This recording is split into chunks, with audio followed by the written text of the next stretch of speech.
तो हमने दूसरा नंबर क्वेश्चन बता दिया था और आइए हम लोग तीसरा नंबर क्वेश्चन को देखते हैं। ठीक है, तो तीसरा नंबर क्वेश्चन कह क्या रहा है, पहले क्वेश्चन को पढ़ देते हैं। कॉस थीटा बराबर दिया है 12/13 तो tan का मान ज्ञात करें। tan का मान ज्ञात करना, ठीक है बुआ, tan का। ये देखिए 2017 में भी ये पूछा हुआ क्वेश्चन है सेकेंड पाली में। ठीक है, सी से जो है आपको सेकेंड पाली में है। ठीक है, तो आइए इसको हम लोग हल करते हैं। पहले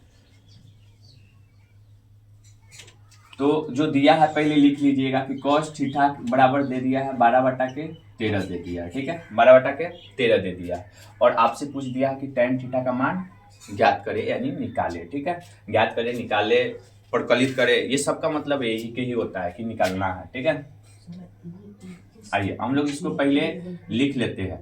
अच्छा ये बताइए cos थीटा बराबर क्या होता है अनुपात में, तो आपको मालूम होगा b/h होता है। क्या होता है, b/h, यानी कि b की वैल्यू भी दे रखा है और h की वैल्यू भी दे रखा है। किस चीज की वैल्यू नहीं दिया है, p की वैल्यू नहीं दिया। तो सबसे पहले आप p की वैल्यू निकाल लीजिएगा। ठीक है, तो p बराबर आपका फॉर्मूला होता है पाइथागोरस से,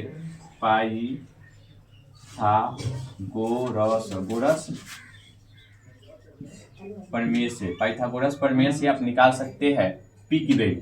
तो p बराबर होता है, फॉर्मूला क्या होता है आपको मालूम है कि h² - b²।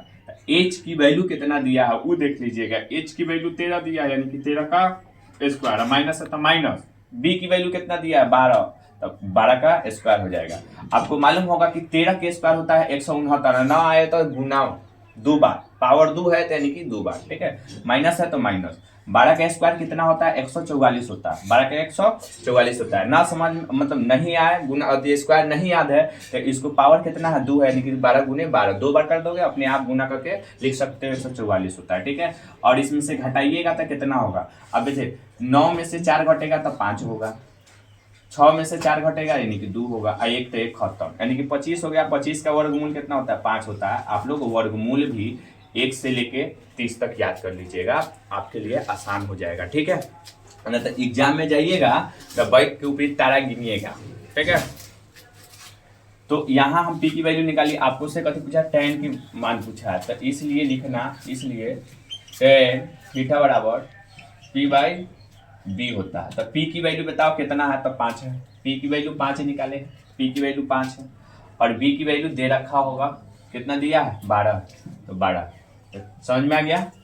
तो आगे बढ़ते हैं चौथा नंबर क्वेश्चन पे। ठीक है, इसलिए पर डन करो अभी।